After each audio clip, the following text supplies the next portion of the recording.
So ఇదే surgery ఎక్స్‌పీరియన్స్‌తో ఏదన్నా మీ ఛాలెంజింగ్ సర్జరీ ఏదన్నా ఉందా? సర్జరీ ఎక్స్‌పీరియన్స్‌లో అరే!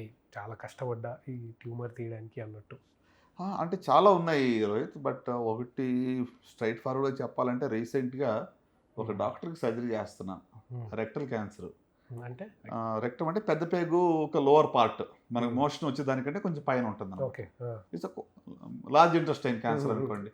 Large intestine, rectum, anus. ఆ! ఆ! అంతే. కరెక్ట్. కరెక్ట్. బా మీరు బయాలజీ క్లాస్ బాగా చదివారు. డయాగ్రామ్ పైన లేబులింగ్ చేస్తారు. కరెక్ట్. హ్మ్. అంతే. సో, ఇప్పుడు ఆ రెక్టల్ క్యాన్సర్‌కి ఏంటి యూజువల్‌గా ఏం చేస్తాం ఇనీషియల్‌గా కొంచెం లోకల్‌గా అడ్వాన్స్‌గా ఉంటే ఫస్ట్ రేడియేషన్, కీమో ఇస్తాం. హ్మ్. సో, కీమో రేడియేషన్ అయిన తర్వాత సర్జరీకెళ్తాం. హ్మ్. సో, కీమో రేడియేషన్ అయిపోయింది. కానీ ఆ రేడియేషన్ ఎఫెక్ట్‌కి ఏంటంటే రెక్టమ్ బాగా వాపుగా ఉంది. థిక్‌గా ఉంది. హ్మ్. సో, రోబోటిక్ సర్జరీ చేశా.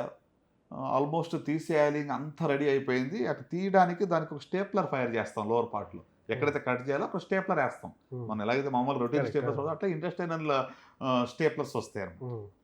సో, ఆ స్టేప్లర్ ఏస్తుంటే అది ఫైర్ అవ్వట్లేదు. హ్మ్. ఎందుకంటే టిష్యూ థిక్ అయిపోయింది. హుహు. నార్మల్‌గా హ్మ్. ఉండేదానికన్నా 10 టైమ్స్ థిక్ అయిపోయింది. హ్మ్. ఎడిమా అవి వాటర్ అంతా పట్టి బాగా పోస్ట్ రేడియేషన్ ఎఫెక్ట్ అంతా అయ్యాడు. హ్మ్. ఎంత అంటే ఆల్మోస్ట్ ఇటు మాకు 12 గంటలు పట్టింది ఆపరేషన్. హ్మ్. సో, ఎంతలో అయిపోతుండే? మామూలుగా 4, 5 అవర్స్ అంటే ఎక్కువ. అలాంటిది 12 12. అవర్స్ అయింది. అయినా హ్మ్. కూడా అవ్వట్లేదు. హ్మ్. ప్రోగ్రెస్ అవ్వట్లేదు. ఏ స్టేప్‌లర్ అన్నీ మార్చాము. లాప్రోస్కోపిక్ స్టేప్లర్స్ ట్రై చేసాము. హ్మ్.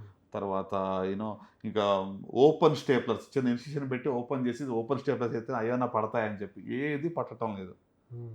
చివరికి అనిపించింది మన గుడ్ ఓల్డ్ టెక్నిక్ స్టేప్లర్స్ ఏమి వద్దు కుట్టేయాలి. డైరెక్ట్‌గా కట్ చేసి చేత్తో కుట్లేయాలని.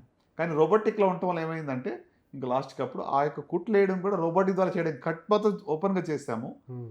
చేసేసి కుట్లేయడం మాత్రం రోబోటిక్‌తో చేస్తాం. హ్మ్. సో, దానివల్ల ఏమైందంటే it took more time than unusual. కానీ ఇప్పుడు పేషెంట్‌కి ఏంటి ఇప్పుడు అక్కడ అలా లోపల కుట్లేసి జాయిన్ చేయకపోతే పర్మనెంట్ బ్యాగ్ బయట పెట్టాల్సొస్తుంది. హ్మ్. మొత్తం కింద ఏనల కినాలు రెక్టమ్ తీసేసామనుకోండి బ్యాగ్ ఓకే. పర్మనెంట్ ఉండాలి. ఆహా! సో, ఆ! ఆ పార్ట్‌లో మనం కరెక్ట్‌గా మరి ఎంత థిక్ ఉన్నా, ఎంత ఇబ్బందయినా కూడా ఆ యొక్క ఏనల్ కెనాల్ స్ఫింక్టర్ అనేది కాపాడాలి.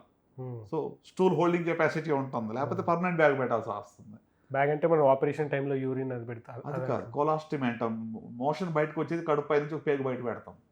అలాంటి ఓకే. సో, అది కొంతమందికి హుహుహు. టెంపరరీగా పెడతాం హీల్ అయ్యేదాకా. ఆ! ఇది ఇలాంటిది క్రిటికల్ ఏరియాలో అది మిస్‌ఫైర్ అయిందనుకోండి, హ్మ్. పర్మనెంట్‌గా పెట్టాల్సొస్తది. అంటే ఇది చాలా ఇంపాక్ట్ కదా for the patient. Especially patient కూడా డాక్టరే. అంటే ఆ టైంలో టెన్షన్ అవ్వదా డాక్టర్? 4 గంటలది పోతుంది, పోతుంది, పోతుంది. ఖచ్చితంగా అంటే స్ట్రెస్ అంటే ఇప్పుడు ఇది వి ఒక కాలింగ్ ఇది. ఇదొక పిలుపు. హ్మ్. ఇప్పుడు ఇది ఎంత కష్టమైన పని చేస్తే బయటకొచ్చాక అప్పుడు ఇంకా అంత ఫ్రెష్‌గా ఉంటాం. హ్మ్. ఎందుకంటే హై అడ్రినల్ డ్రైవ్ ఒక లైఫ్‌తో మనం అక్కడ ఒక క్యాన్సర్‌తో పోరాడుతున్నాం అక్కడ. హ్మ్. సో, అక్కడ ఏదో అయిపోగానే ఇంక అయిపోయిందిలే ఇంక నేనొచ్చి పడుకోవడం అట్లా ఉండదు చాలా సార్లు. ఇలాంటి ఛాలెంజ్ చేసినప్పుడు ఇంకా ఫ్రెష్‌గా ఉంటాం.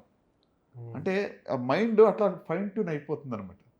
సో ఏదొచ్చినా గూడా ఇంకొక ఆల్టర్‌నేట్ డెసిషన్ తీసుకునేలాగా. అంటే టైమ్‌లో డెసిషన్ చాలా ఇంపార్టెంట్ కదా! హ్మ్. ఇప్పుడు సింపుల్‌గా చెప్పాలంటే ఒకరోజు ఏదో ఒక ఎమ్మెల్యే గారి సిస్టర్‌కి ఆపరేట్ చేస్తున్నా. హ్మ్. చేస్తున్నప్పుడు ఒక రిట్రాక్టర్ అని ఉంటుంది ఇట్లా లాగి హ్మ్. పట్టుకుంటాం. హ్మ్. ఒక వెయిన్ మీద పట్టుకున్న ఆవిడ కొంచెం గట్టిగా లాగటం వల్ల ఆ వెయిన్ రప్చర్ అయిపోయింది. హ్మ్. వితిన్ సెకండ్స్ మొత్తం ఫీల్డ్ అంతా లీటర్ బ్లడ్ ఉంది. ఆ!